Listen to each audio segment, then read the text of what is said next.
Friday today, it was Bihar's turn to wave the green flag for the GST Constitutional Amendment Bill. The GST bill was passed in the Bihar Assembly by a voice vote. Just one MLA from the CPIML, Mehboob Alam, opposed the bill and walked out. Remember, a one-day special session of the Bihar Assembly was convened today just to ratify the bill. The bill was tabled by State Commercial Taxes Minister Vijendra Yadav. With this, Bihar has become the first non-NDA state to ratify the GST Amendment Bill. The action now shifts to Jharkhand and Gujarat, both BJP-ruled states, which are expected to ratify the bill later this month. Remember, the centre needs a nod from at least 15 states for the next phase of the legislative process to kick in. Joining us now to discuss this further is JDU's Rajya Sabha MP Pawan Kumar Verma. Mr. Verma, appreciate you joining us here on CNBC-TV18. So Bihar, the second state after Assam to ratify the GST Constitutional Amendment Bill. It stands to gain from the passage of the GST. But now the hard part really starts, and that is the contentious issues as far as rates, etc. are concerned, which will be taken up in the next set of legislations. Where does Bihar stand on the issue as far as the GST rate is concerned? Well, you know, the important thing, as you mentioned, is that the GST bill has been passed by Parliament, and it's typical of Mr. Nitish Kumar that since he had supported the bill in principle right from the beginning, he was one of the first states, Bihar was one of the first states to act with alacrity to pass its own state legislation. The position of Bihar has always been that there should be a certain flexibility given to states to impose the taxes under the GST, because the states and the centre jointly implement the GST, although it's a unified pan-Indian structure. The states should be given that flexibility to levy taxes in accordance with their needs.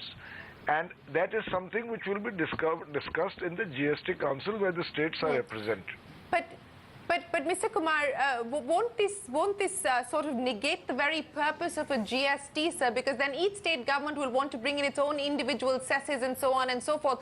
Doesn't this flexibility pose a threat to the very principle of the GST?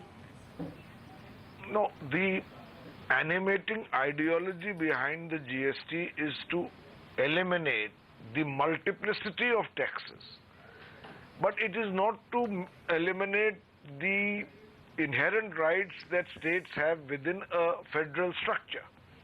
So I think we need to balance the two, and I don't believe any state would run amok and have taxes which are completely out of sync with what is reasonable. But that degree of flexibility must be allowed to states, and there are differences between producing states and consuming states. Yes. There are least developed states and relatively developed states. Their priorities and need for revenue generation are different. So keeping that factor in mind, I think that would be one of the arguments that certainly states like Bihar will put up. Okay, that you should have the flexibility to levy some taxes.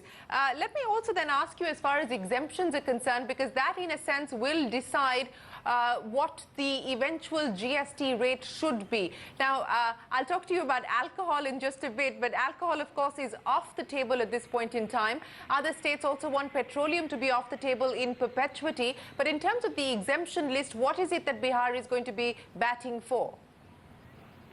I think that having taken the first step, these are areas which are being worked out by the Bihar government. As you said, alcohol is off the list, and petroleum products and petroleum are also off the list. But in the ultimate analysis, I suppose the goal of the GST would be to progressively include all products within its ambit. But at this juncture, let me say to you that the Bihar government is still working on the question of which products will be part of the exemption list, and these will be discussed in detail with the central government. Okay. Do you have an indication as to what would be the appropriate rate? Because I know that state finance ministers have broadly discussed that. But for instance, do you think 18% is too low? Do you believe 22% or 20% is too high? No, actually that would depend entirely on the contingent situation in a state as well. Suppose there is a devastating flood in Bihar, and as a result of that, there is a need for the state to raise revenues. So there could be a variation in rates depending on need. But I know that states are consulting each other. As I said, it must be within a reasonable spectrum. But whether it will be 18 or 20 or 22, that I think we should leave between the states to decide, as I said, depending on their objective needs. Okay. I say this so also, Shireen, if I may mention, if I may add. Please, you know, please go ahead. There is a requirement for funding for least developed states. It's an area which the central government and successive governments have completely neglected. The so-called higher outgo for states under the Finance Commission was not something which was a grant from the center. It was a constitutional body which decided a higher allocation. But the net flow of revenues to states has in fact reduced as the central government has withdrawn its contribution in from center-state participatory schemes. Sure. And so there is a net loss to states. So you're saying that all of these matters are yet to be discussed, and hence I said that the real work starts now. Yes, sir. We're out of time, but I do want to. I do want to address the alcohol issue, Mr. Verma, with you, because you know, you've obviously read and seen the commentary that's come in on the prohibition law that the Bihar government has passed, which is draconian. You have made or tweaked, I wouldn't even say made changes, but you've tweaked some aspects of what is being seen as a draconian law. Can we expect changes? Is there introspection on some of those provisions as part of that law? Let me put this in a larger framework. The imposition of prohibition in Bihar was not the result of the whim of any one leader. It was Chief Minister Nitish Kumar's response to an overwhelming demand by his own constituents. Now, in its implementation, he took time to see what could be the loopholes, because we have seen how in states like Gujarat, prohibition is being implemented only in terms of form. Therefore, the idea behind these so-called draconian measures is to plug these loopholes. And let me say to you, but you admit that they're draconian. All laws, you admit they're draconian, and you may have gone too far. No, I use the expression so-called draconian laws. Now, I want to say to you that all laws need to interface well with practicality. And in the course of implementation, if there is any feedback which needs correction, they will be taken. For instance, Chief Minister Nitish Kumar has himself said that in the much talked about case of other members of the family being also punished or penalized if one member is drinking. He said, why will we punish innocent people? There will be, for instance, a blood examination, and if there is alcohol content found, only then.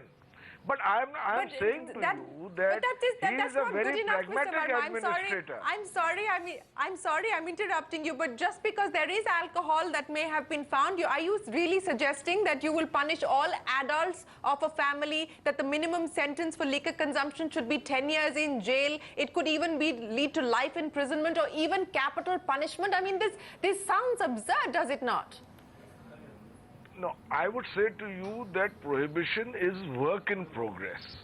I'll give you one example alone. The announcement was made immediately almost after the Bihar elections. Mr. Nitish Kumar took almost 5 months to study the practice and implementation of laws relating to prohibition and to introduce the right balance between deterrence and practicability in implementation. After having studied the experience of many states, an excise bill was introduced and passed unanimously. It was accompanied by a huge program for awareness among the public. No, I get that, sir, but I'm sorry. Implementing the law. I'm running out of time, Mr. Verma, so may I... needs any modifications.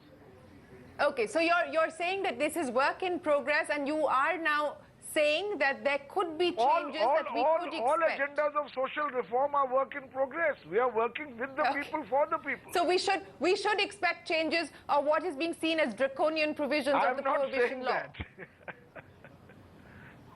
I'm saying that the law will be implemented and will be tested in terms of the feedback and its efficacy in implementation.